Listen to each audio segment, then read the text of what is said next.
आज का हमारा टॉपिक है टीनोफोरा। इसके पहले हमने कौन से फाइलम पढ़ा था? पोरीफेरा, जो कि पहला फाइलम है, फिर नाइडेरिया एंड देन टीनोफोरा। ठीक है, पोरीफेरा नाइडेरिया कंप्लीट हो गया था। अब टीनोफोरा के बारे में देखते हैं कि टीनोफोरा क्या होता है। टीनोफोरा हमारा थर्ड फाइलम है, सीक्वेंस में ही बताऊंगी, थर्ड फाइलम है। ठीक है, इसका प्रॉपर्टी क्या होता है? देखिए, इसका बहुत ज़्यादा इसका कैरेक्टर जो है वो सिमिलर होता है नाइडेरिया फाइलम से, इसलिए पहले तो इसको नाइडेरिया फाइलम में भी रखा गया था, लेकिन कुछ कुछ डिसिमिलरिटीज की वजह से इसको अलग फाइलम में रख दिया गया। ठीक है, जैसे इसका मेन कैरेक्टर जो है, जो तीनों नाइडेरिया फाइलम से अलग भी है, सिलेक्टेड फाइलम से अलग भी है, और इसका मेन स्पेशल कैरेक्टर भी है। क्या है तो इसको कॉमनली क्या कहा जाता है ये देखते हैं। क्या कहा जाता है? कॉमन नेम इसका क्या है? इसको क्या कहा जाता है? सी वॉलनट। सी वॉलनट क्यों कहा जाता है? एक तो ये मैराइन होते हैं, समुद्र में पाए जाते हैं, इससे पता चल गया सी वॉलनट इसको कहा जाता है। एंड दूसरा कम जेलीज कहा जाता है, क्योंकि इनका बॉडी जो होता है वो जेली लाइक होता है, जेली लाइक होता है। कम जेली, कम क्यों कहा जाता है? क्योंकि इनके बॉडी पे कम लाइक अपीयरेंस सीलिया, छोटे छोटे सीलिया प्रेजेंट होते हैं, जो कम लाइक अपीयरेंस बताते अपीयर होते हैं। अभी मैं आपको बताती हूँ कैसे वो दिखते हैं सीलिया, कैसे उसका अरेंजमेंट होता है कि वो कम लाइक दिखाई देते हैं, और जिसकी वजह से इसका नाम कम जेलीज पड़ा। जेली लाइक बॉडी होता है। ठीक है, इसके अलावा क्या बताना था मुझे? कम जेली सी वॉलनट कहा जाता है, और ये एक्सक्लूसिवली मैराइन है। एक्सक्लूसिवली मैराइन में किसको किसको मैंने बताया था? टीनोफोरा एक्सक्लूसिवली मैराइन है। टीनोफोरा, इकाइनोडर्मेटा एंड हेमिकॉर्डेटा, ये तीनों फाइलम जो है ये एक्सक्लूसिवली मैराइन है, केवल और केवल मैराइन में पाए जाते हैं, मैराइन में पाए जाते हैं। इसका पहले स्ट्रक्चर बता देती हूँ। और ये सबसे मतलब लार्जेस्ट एनिमल भी है जो सीलिया के थ्रू मूव करते हैं। सीलिया के थ्रू तो बहुत सारे एनिमल मूव करते हैं, प्रोटोजोन्स बहुत सारे मूव करते हैं, लेकिन ये जो है ये मतलब उन सब में तो लार्जेस्ट ही होगा ना, उन सबसे ज़्यादा इसका इवोल्यूशन हुआ रहेगा ना, तो ये सीलिया के थ्रू मूव करता है। ठीक है, मतलब सीलिया के थ्रू मूव करने वाला सबसे लार्जेस्ट फाइलम है ये। इसके बाद और भी है, लेकिन उसमें और भी तरह का लोकोमोटरी ऑर्गन होता है, लेकिन इसमें सीलिया के थ्रू ही मूवमेंट होता है। अब देखते हैं इसका स्पेशल कैरेक्टर। पहले तो इसको सी वॉलनट कम जेलीज कहा जाता है। जेली लाइक अपीयरेंस होता है, जेली लाइक बॉडी होता है, एंड कम लाइक अपीयरेंस होता है। बता देती हूँ कैसे। मान लीजिए ये आपका टीनोफोरा का एग्जाम्पल है प्लूरोब्रैंकिया। ये आपका प्लूरोब्रैंकिया है, ये आपका प्लूरोब्रैंकिया है, ये माउथ है। ठीक है, माउथ है, ये टेंटिकल्स निकले हुए हैं। टेंटिकल्स जहाँ से निकले होंगे माउथ उसके अपोजिट में होगा। टेंटिकल्स है, इस पर भी छोटे छोटे सीलिया लगे हुए हैं। अच्छा, इसके टेंटिकल्स पे जैसे नाइडेरिया सिलेंटेड्स जो होते हैं उनके टेंटिकल्स पे नीडोब्लास्ट लगा होता है। नाइडोब्लास्ट उसका मेन कैरेक्टर होता है नाइडेरिया का। नाइडोब्लास्ट लगा होता है जो उसके डिफेंस में भी काम आता है और प्रे को कैप्चर करने में भी। वैसे ही इसमें नाइडेरिया तो नहीं प्रेजेंट होता है, इसमें कोलोब्लास्ट प्रेजेंट होता है। उसका भी सेम फंक्शन होता है कि वो भी डिफेंस का काम करता है एंड प्रे को कैप्चर करने में काम करता है। ठीक है, इसमें कोलोब्लास्ट प्रेजेंट होता है टीनोफोरा में, एंड नाइडेरिया में नीडोब्लास्ट प्रेजेंट होता है। ये मेन डिफरेंस है। हाँ, तो क्या बता रही थी? इसमें कम प्लेट्स होता है, 8 कम प्लेट्स होता है, सिलिएटेड कम प्लेट्स होता है। जैसे ये आपका 1 2 3 4 5 6 7 8। ठीक है, अब ये कम प्लेट्स पे छोटे छोटे सीलिया लगे होते हैं, कम के स्ट्रक्चर में सीलिया लगे होते हैं, कम लाइक अपीयरेंस देते हैं। ये पूरा ऐसे सीलिया ही लगा होता है, जिसकी वजह से इसका नाम कम जेली रखा गया। जेली लाइक बॉडी होते हैं, ठीक है। इसमें जैसे लगा हुआ है, ये पूरा सीलिया लगा होता है, सीलिया के थ्रू इसका मूवमेंट होता है। ये टेंटिकल्स है, टेंटिकल्स है। और इसमें जो कम प्लेट्स होता है, ये जो कम प्लेट्स हैं ये 8 होते हैं, इनका नंबरिंग 8 होता है। 8 कम प्लेट होता है। ये क्वेश्चन में पूछा जाता है, कम प्लेट जो होते हैं प्लूरोब्रैंकिया या फिर टिनोफोरा का जो भी ऑर्गन है उसमें 8 कम प्लेट्स होता है। 8 से ज़्यादा भी हो सकता है, लेकिन मेनली 8 होता है। अब क्या बताना था, एक्सक्लूसिवली मैराइन होते हैं, एक्सक्लूसिवली मैराइन होते हैं। देन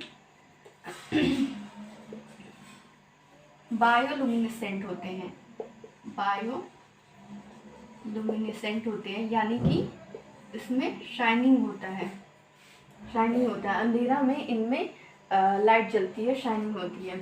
तो ये इसका कुछ बेसिक कैरेक्टर है। ये सीलिया के थ्रू मूव करता है, सीलिया लगा होता है एक, और कोलोब्लास्ट प्रेजेंट होता है, कोलोब्लास्ट प्रेजेंट होता है। एक्सक्लूसिवली मैराइन होता है, सभी फ्री स्विमिंग मोटाइल होता है, इसमें कोई कॉलोनियल फॉर्म नहीं होता है। फ्री स्विमिंग एंड मोटाइल होते हैं, कोई कॉलोनियल फॉर्म नहीं है, कोई ग्रुप बना के नहीं रहते, अपना आराम से ये मूव करते रहते हैं, फ्री रहते हैं।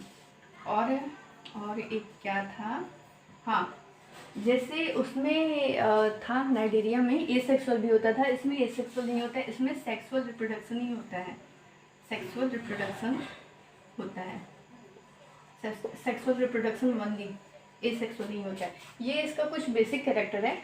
अब मैं आप लोग को बताने वाली हूँ कुछ similarity and dissimilarities from Nigeria, from the phylum Nigeria. Nigeria phylum से क्या ऐसा सिमिलरिटी एंड डिससिमिलरिटीज है, ठीक है, किसको नाइजीरिया रखा गया एंड बाद में क्या ऐसा हो गया कि इसको दूसरे फाइलम में रखा गया।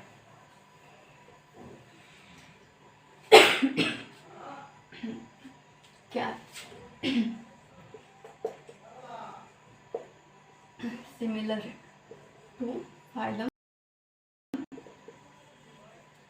नाइजीरिया का नाम किस वजह से याद रखते हैं, नाइडोब्लास्ट उसमें प्रेजेंट होता है, ठीक है, नाइडोब्लास्ट की वजह से। अब देखो क्या क्या कैरेक्टर है जो सिमिलर होता है। तो पहले देखते हैं बॉडी प्लेन कैसा है। तो इनका भी जो बॉडी प्लेन होता है, बॉडी प्लेन जो होता है वो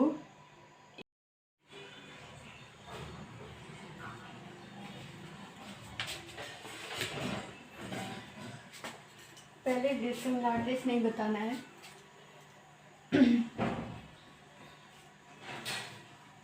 वीडियो स्किप, सॉरी वीडियो रुक गया था, ये नहीं बताना था। पहले सिमिलरिटी बता रही थी मैं। हाँ, सिमिलर क्या क्या है, सिमिलर टू नाइजीरिया का सिमिलर क्या क्या है, क्या क्या ऐसे कैरेक्टर हैं जो नाइजीरिया से मिलते हैं, क्या है। तो पहला तो ये है कि पहले तो लेवल ऑफ ऑर्गेनाइजेशन के बारे में बात करते हैं। Level of organisation, tissue level of organisation होता है, tissue level of organisation Cnidaria में भी होता है, इसमें भी होता है, ऑर्गेनाइजेशन होता है, tissue level of organisation. Second है हमारा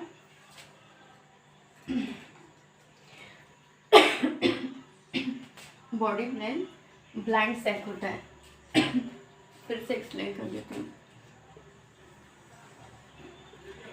मान लो ये आपका माउथ है, ठीक है, एक ओपनिंग हुआ, फिर इसका एंड कहीं हुआ ही नहीं, इसका दूसरा ओपनिंग हुआ ही नहीं, जहाँ से एंटर किया वहीं से बाहर निकल आया, मतलब इनकम्प्लीट है। कंप्लीट तो उसको कहेंगे कि माउथ से आया, एनस से निकला, तो उसको कंप्लीट एलिमेंट्री कैनाल कहेंगे। लेकिन यहाँ पर तो कुछ ऐसा स्ट्रक्चर है ही नहीं, यहाँ तो इनकम्प्लीट है। आगे जाके इनकम्प्लीट हो गया, ठीक है, एक ओपनिंग हुआ, आगे जाके इनकम्प्लीट हो गया। तो क्या है ये? ब्लाइंड सैक है।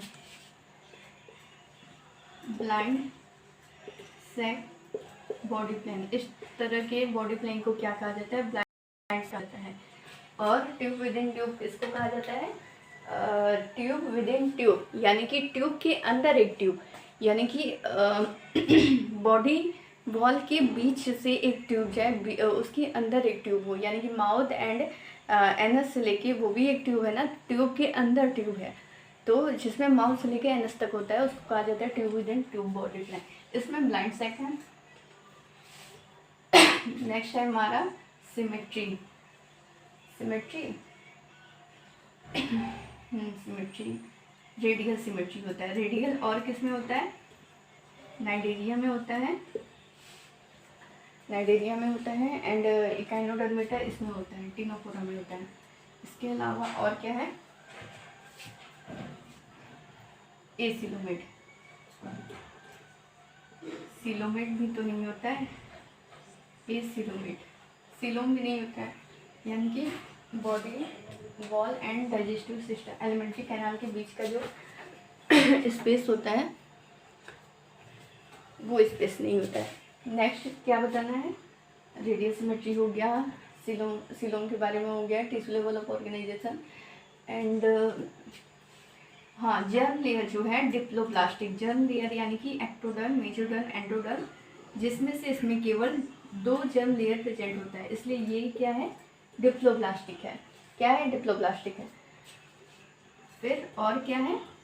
ये सब तो मतलब मेन कैरेक्टर है जो नाइडेरिया में भी नहीं होता है, या फिर होता है और टिनोफोरा में भी होता है। इसके अलावा और क्या है? नो एलिमेंट्री कैनाल बताया ही है।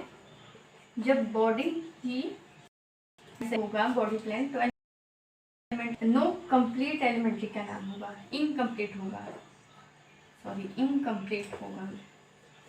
नो एलिमेंट्री कैनाल नहीं है, एलिमेंट्री कैनाल है बट इनकम्प्लीट है, इनकम्प्लीट एलिमेंट्री कैनाल।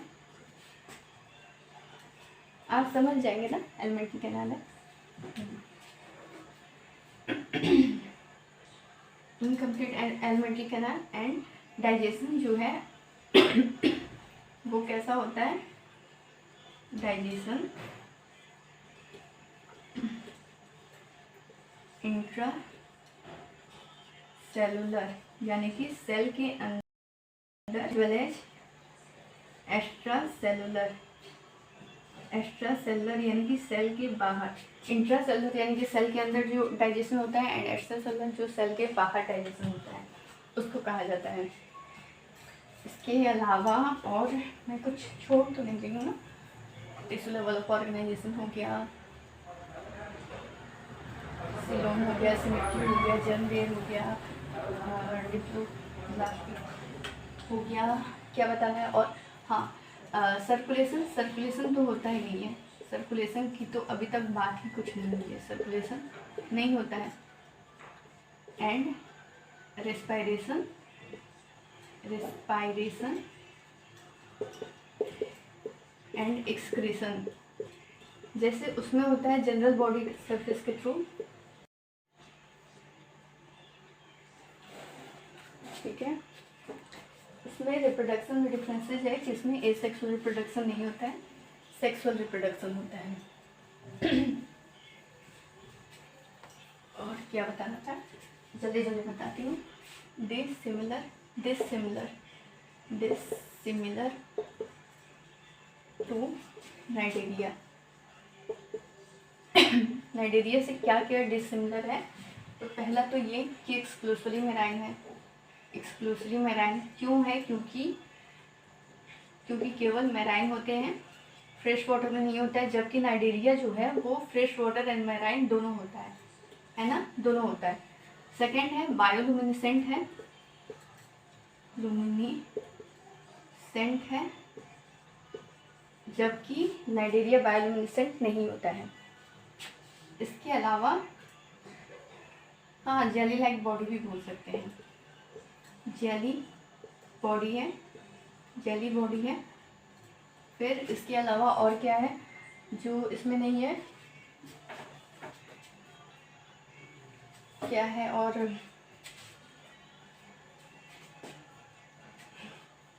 मैं भूल गई और क्या है, बायोलुमिनेसेंट है, jelly like body, exclusively marine है,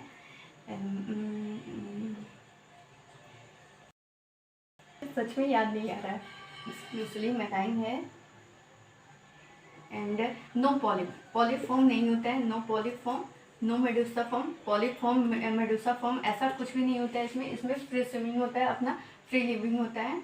मेटाजेनेसिस भी नहीं होता है, मेटाजेनेसिस यानी कि मेटाजेनेसिस भी नहीं होता है, मेटाजेनेसिस नो नहीं होता है, यानी कि अल्टरेशन ऑफ जनरेशन जैसा था नाइडेरिया में वैसा इसमें कुछ नहीं होता है। इसमें बस एक जनरेशन जो आया जैसा उसका स्टेज रहा वैसा ही उसका चलता रहता है। एसेक्सुअल स्टेज तो इसमें आएगा ही नहीं, इसमें एसेक्सुअल रिप्रोडक्शन होता ही नहीं है, तो इसमें वो स्टेज आएगा, रिप्रोडक्शन वाला स्टेज ही आएगा ना सब में, तो इसमें मेटाजेनेसिस नहीं होता है।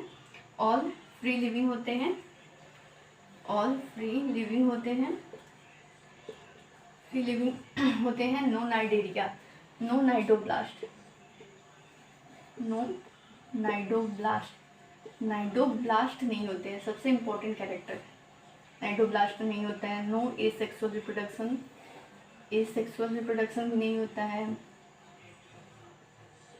केवल सेक्सुअल रिप्रोडक्शन होता है। सेक्सुअल रिप्रोडक्शन भी जो होता है वो क्या होता है, और इसको कम जिलीज और से वॉलनट कहा जाता है। सेक्सुअल रिप्रोडक्शन भी होता है कि मेल गैमेट्स आया, फीमेल गैमेट्स आया, दोनों फिर होके फर्टिलाइजेशन करके जाइगोट बनाएंगे एंड देन जाइगोट बनाएंगे और फिर लार्वल फॉर्म बनाएंगे, यानी कि इनडायरेक्ट डेवलपमेंट होता है। इसमें भी डायरेक्ट डेवलपमेंट नहीं होता है, डायरेक्ट डेवलपमेंट नहीं होता है, इनडायरेक्ट डेवलपमेंट ही होता है। इनडायरेक्ट यानी कि लार्वा बनता है, लार्वा कौन सा लार्वा बनता है, साइडोपेड लार्वा बनता है। चलिए रिप्रोडक्शन के बारे में कुछ देखते हैं, तो लिखवा देती हूँ और क्या देखना ही है। मेल गैमेट्स आया, फीमेल गैमेट्स आया, अच्छा हर्माफ्रोडाइट होते हैं। रिप्रोडक्शन की बात की जाए तो ये हर्माफ्रोडाइट होते हैं। हर्माफ्रोडाइट यानी कि मेल एंड फीमेल जो है, देखो ऑर्गेनिज्म में बहुत सारा ऑर्गेनिज्म हर्माफ्रोडाइट होता है, लेकिन कुछ ऐसा भी होता है सीक्वेंशियल हर्माफ्रोडाइट होता है। जैसे अगर एक बार लाइफ के किसी एक स्टेज में अगर वो मेल रहा तो किसी दूसरे स्टेज में दूसरे फॉर्म में वो फीमेल बन जाता है। मेल और फीमेल दोनों कैरेक्टर जो है ये शो होता है, साथ में ही दोनों गैमेट्स बनते हैं, लेकिन किसी किसी ऑर्गेनिज्म में सीक्वेंस में बनता है, सीक्वेंशियल हर्माफ्रोडाइट होता है। एक बार मेल बनेगा तो एक बार फीमेल बनेगा, ठीक है। तो ये भी होता है, हर्माफ्रोडाइट भी दो तरह के होते हैं। इसके अलावा और क्या होता है, फर्टिलाइजेशन जो है, पहले रिप्रोडक्शन जो है वो करते हैं। पहले देखो रिप्रोडक्शन जो है वो सेक्सुअल रिप्रोडक्शन वाली, सेक्सुअल रिप्रोडक्शन होते हैं, मेल फीमेल गैमेट्स आया, यूज किया, और एक्सटर्नल फर्टिलाइजेशन होता है। एक्सटर्नल यानी वाटर में इसका फर्टिलाइजेशन होता है। ये भी इसका मेन कैरेक्टर है कि जितने भी ऑर्गेनिज्म जो एक्सक्लूसिवली मेराइन हैं उनमें एक्सटर्नल फर्टिलाइजेशन ही होता है, उनमें इंटरनल फर्टिलाइजेशन नहीं होता है। जो भी एक्सक्लूसिवली मेराइन है उसमें एक्सटर्नल फर्टिलाइजेशन होता है, ठीक है। अब फर्टिलाइजेशन हो गया, अब क्या तो एक मेटामॉर्फोसिस होता है, लार्वा से एडल्ट बनने की स्टेज को कहा जाता है। मेटाजेनेसिस होता है, अल्टरेशन ऑफ जनरेशन जो कि नाइडेरिया में था, इसमें नहीं था, एंड मेटास्टेसिस, इसके बारे में मैंने एक्सप्लेन किया था मेटाजेनेसिस वाले वीडियो में, ठीक है। उसको ज़रूर देखिए, चैनल को सब्सक्राइब कीजिए। अब क्या बताना है मुझे, डाइजेशन हो गया, circulation, respiration, excretion, nervous system, reproduction, cydippid larva होता है। एग्जाम्पल इसका कौन कौन से एग्जाम्पल होते हैं, कौन होता है, तो एक प्लूरोब्रैंकिया होता है। अभी मैंने जो डायग्राम बनाया था इस वीडियो में वो प्लूरोब्रैंकिया का ही था। प्लूरोब्रैंकिया, ब्रैंकिया टेंटिकल्स जिसमें लगा हुआ था, टेंटिकल्स लगा हुआ था एंड टेंटिकल्स पे सीलिया लगे हुए थे, कोलोब्लास्ट लगा हुआ था। कोलोब्लास्ट जो होता है उसका भी फंक्शन होता है कि वो डिफेंस का काम करता है एंड प्रे को कैप्चर करने का काम करता है। उसका फंक्शन जो है वो नाइडीरिया के ही जैसा होता है। बस बात ये है कि इसमें टिनोफोरा में प्रेजेंट होता है और नाइडीरिया में नाइडोब्लास्ट प्रेजेंट होता है, निमेटोसिस्ट प्रेजेंट होता है। प्लूरोब्रैंकिया एंड सीलोप्लाना, सीलोप्लाना, टिनोप्लाना ना, हाँ टिनोप्लाना, प्लूरोब्रैंकिया, टिनोप्लाना, ये सब इसका एग्जाम्पल है। इसके अलावा और क्या बताना था, डिसिमिलर तो ये है कि बायोलुमिनेसेंट है, एक्सक्लूसिवली मेराइन है, फ्री स्विमिंग है, फ्री स्विमिंग है, इस वजह से इसको अलग फाइलम में रखा गया, टिनोफोरा में रखा गया। मेडूसा, मेटाजेनेसिस ऐसा कुछ भी इसमें नहीं होता है। लार्वा इसमें भी होता है, लार्वा तो उसमें भी था, इनडायरेक्ट डेवलपमेंट उसमें भी था, इसमें भी वही है। क्रॉस फर्टिलाइजेशन, हाँ ये भी बताना था, एक्सटर्नल फर्टिलाइजेशन होता है एंड क्रॉस फर्टिलाइजेशन होता है। हर्माफ्रोडाइट होता है लेकिन सेल्फ फर्टिलाइजेशन होता है एंड एक्सटर्नल होता है। क्रॉस फर्टिलाइजेशन होता है यानी कि एक ही ऑर्गेनिज्म का मेल फीमेल गैमेट्स नहीं फ्यूज करता है, दूसरे ऑर्गेनिज्म का मेल फीमेल गैमेट्स आता है और फ्यूज होता है, ठीक है। और कुछ ऐसा कुछ